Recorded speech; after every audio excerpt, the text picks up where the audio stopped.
grave, quelle que soit l'étendue de la brûlure chez le nouveau-né.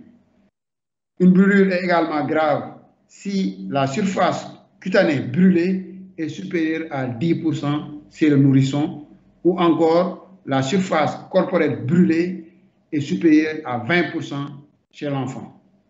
En cas de lésion associée, comme on l'a vu tout à l'heure, nous avons également une brûlure grave. Ces lésions associées sont un traumatisme crânien, par exemple.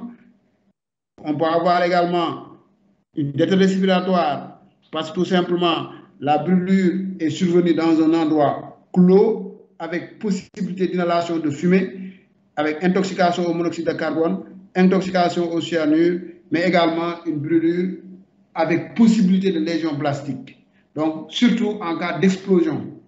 On suspecte des lésions blastiques en cas d'explosion. Maintenant, en dehors de ces critères pratiques d'évaluation d'une brûlure grave suivant l'étendue et suivant les lésions associées, nous avons des brûlures qui doivent nous imposer, encore une brûlure qui va nous imposer une hospitalisation. C'est en cas de localisation particulière, ce n'est pas toutes les brûlures qui font l'objet d'une hospitalisation, c'est plutôt les brûlures de la face, des extrémités, du périnée et la présence de brûlures de type circulaire. Mais aussi en cas de mécanisme particulier, tel qu'une brûlure chimique, qui est quand même exceptionnelle chez l'enfant, une brûlure électrique avec évaluation du point d'entrée et du point de sortie, la gravité également selon l'intensité, mais surtout la notion donc, de résistance, de tension électrique et de durée d'application du courant électrique vont être facteurs d'hospitalisation de patients.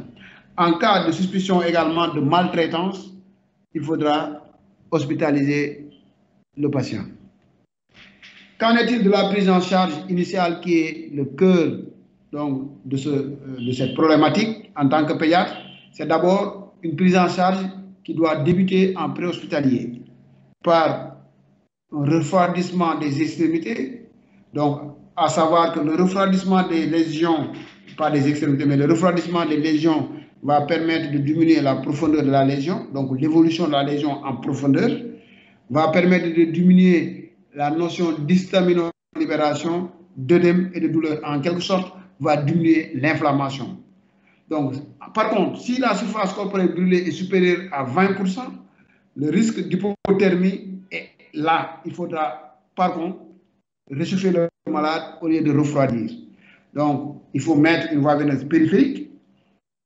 Souvent, c'est difficile quand vous n'êtes pas entraîné, ou bien si l'enfant a moins de 5 ans, il faudra, en cas de difficulté ou encore en cas d'impossibilité de mettre une voie veineuse périphérique, de pouvoir mettre une voie intra-osseuse ou placer une voie centrale de type fémoral.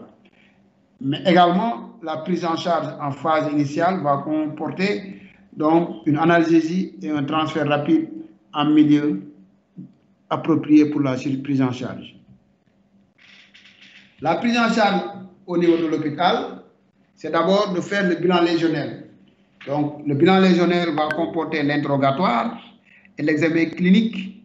L'interrogatoire, donc, qui va s'intéresser surtout aux antécédents du patient, à l'âge du malade, d'accord, mais surtout au traumatisme qui est la brûlure. Le traumatisme, c'est l'heure de survenue, le type de brûlure, le mécanisme, le contexte, en recherchant de parti pris la notion d'une brûlure dans un endroit clos qui va présager d'une lésion, donc de lésion d'inhalation bronchique ou pulmonaire. Maintenant, cette prise en charge va également comporter, en dehors de l'interrogatoire et de l'examen clinique, une oxygénation rapide. Il faut oxygéner le patient, mettre en condition. On peut faire donc une intubation nasotrachéale d'emblée si on estime que la brûlure est étendue avec une détresse respiratoire avant que l'œdème sous-glottique ou encore l'œdème glottique s'installe avec une impossibilité d'intuber le patient. Il faudra mettre un abord veineux, donc prendre une voie veineuse périphérique, donc en prélevant le bilan et amorcer ce qu'on appelle le remplissage, qui est la clé de la prise en charge. Donc, il faudra également, toujours dans le bilan légionnaire, faire encore une nouvelle évaluation de la surface corporelle brûlée en appréciant la surface, en appréciant également la profondeur de la brûlure. Surtout si le patient donc fait ses pansements sous anesthésie générale. Parce qu'il y a des lésions qui sont situées, comme j'ai dit tout à l'heure, en dessous des flictènes qui restent donc inévaluables parce que tout simplement, c'est des lésions qui sont cachées par les flictènes. Le réchauffement et la surveillance de la température. Mettre en place une sonde gastrique et une sonde urinaire, donc la règle des 4 voies, une analgésie efficace et la surveillance horaire de tous les paramètres vitaux. J'ai dit tout à l'heure que le remplissage est la clé de la prise en charge. Chez l'enfant, ce remplissage doit se faire selon la règle de Carvajal. La règle de Carvajal nous dit qu'il faut à J0, J1, J2 évaluer les apports, les besoins de base en millilitres par surface corporelle, qui est de 2000 à J0, 1500 à J1 et 2200 à J2. Ces besoins sont également, à ces besoins, on ajoute les besoins dus à la brûlure en millilitres par surface corporelle brûlée et par jour, qui est de 5000 à J0, 4000 à J1 et 2800 à J2. En ce sens que 2000, c'est millilitres par surface corporelle brûlée. Et donc, la moitié de ces apports est administrée dans les 8 premières heures de la prise en charge.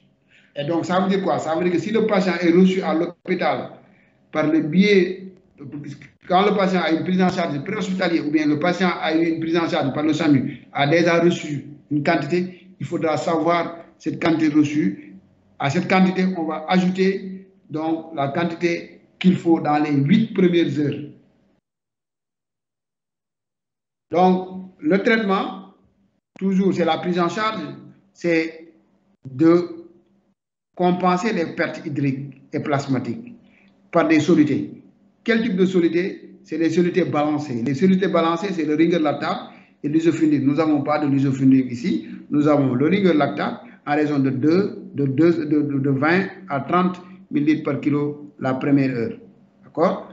Peu ou pas d'apport glucosé. Donc, c'est l'enfant de moins de 6 mois où il n'y a pas de réserve de glucose, on pourra administrer un peu de glucose.